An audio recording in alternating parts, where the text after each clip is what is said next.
Good morning, everybody. Finally getting some home work. I've been gone a month or so. When you got 15 vehicles, from semi to motorcycle that's in the garage, 57 Chevy that's in storage, 84 Blazer, 454 10-inch lift, 73 Blazer, pretty much stock, 77 Blazer right over there, 73 plow truck. We're going to shorten and put that step side bed on. There's a red Yukon over there that we're going to put on top of that wrecked Blazer chassis. You can barely see over there.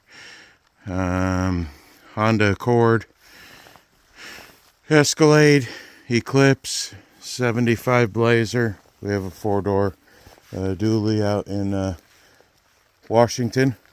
Okay, that'll be it for now. Today's episode, Working Man's Restorations. We're still cold out here, but we're going to still try to get some work done. I have a few things I have to do on old Escalade here. We're leaking oil from the oil cooler lines. That's what we're going to do right now. Then I need to replace a module in the dash to try to get the heat working.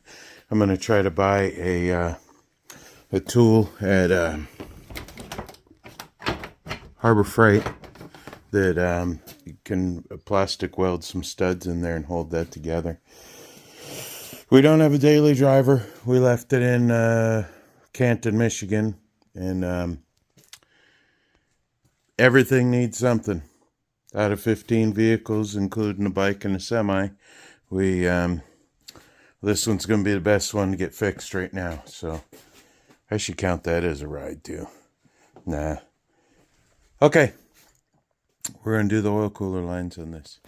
First thing you do is unpackage the box. We're going ahead and use this Dorman part number. Might be better to be right side up. That's what we end up doing. So first thing you do is you take the product out of the package, turn it over, lose one of the screws right away. That's probably our only problem, is that gasket leaking. But I haven't had this at home, but this is what we're replacing. Ooh. It's probably leaking right there. But the lines are somewhere around, that's the other line. Right there where my finger is. Can't see it with no light, and it goes down somewhere along the bottom end of the motor. So we're going to go ahead and start working on this. Alright, what we're looking at here is this is where the block goes. You can see the oil dripping. We got oil drips. This is a brand new transmission. The only other thing I'm concerned with is it's wet up there. But I'm thinking, you can see where the two lines go into the block right there. That might be squirting up. But then the only other problem is I thought it was leaking from this side. So I don't know if it's slinging around the flex plate. Right there, you can barely see the teeth of it, and getting this side dirty. So it definitely looks like that block right there is leaking, so that's what we're going to go ahead and still replace it. Well, after a whole lot of cuss words and all that fancy stuff, I finally got this out. I had to cut the one of the ends off.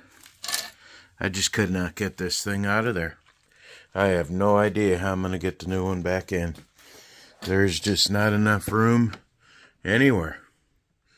So now I'm going to try to get it back in. I had quite a few messes underneath there.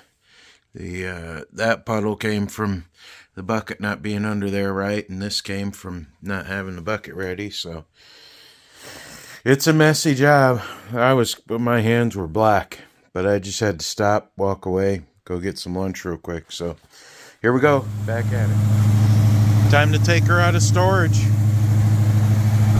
Roads are clear enough. A little bit of snow, but we're taking her out of storage.